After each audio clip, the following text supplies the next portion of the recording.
it.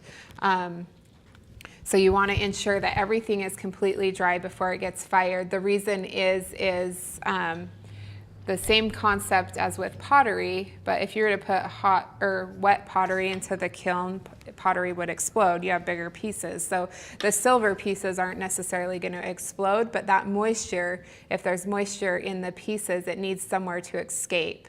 And so you'll get air bubbles in your pieces or little pockets in your pieces. And so you want to make sure everything's completely dry before you fire it or it goes in the kiln. So I just put those back over on the hot plate to dry, and we'll let those dry. By the way, a question from Mondo Maker 942. When you are showing torch firing, yes. So in a little bit, are there, just keep this in mind basically, are there certain characteristics of the different silver clays to look for and or to avoid when torch firing versus kiln firing? Yes, that is a very good question. So the clays will say if they can be torch fired or not. So most all your fine silver clays can be torch fired. The thing with the fine silver clays is they have a shorter firing time, which is ideal for torch firing because you don't want to sit and hold a torch for hours on end. So the fine silver clays, the model that I'm using in a kiln has to be fired for a minimum of 10 minutes.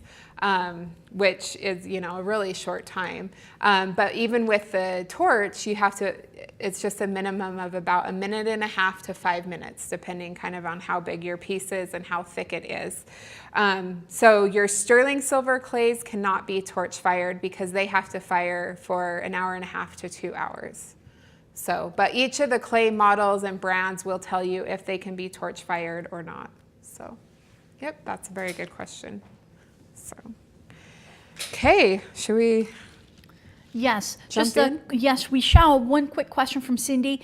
Can you just press metal hallmark on the back side of the clay before drying? Yes, absolutely. So you can press your hallmark right into the wet clay.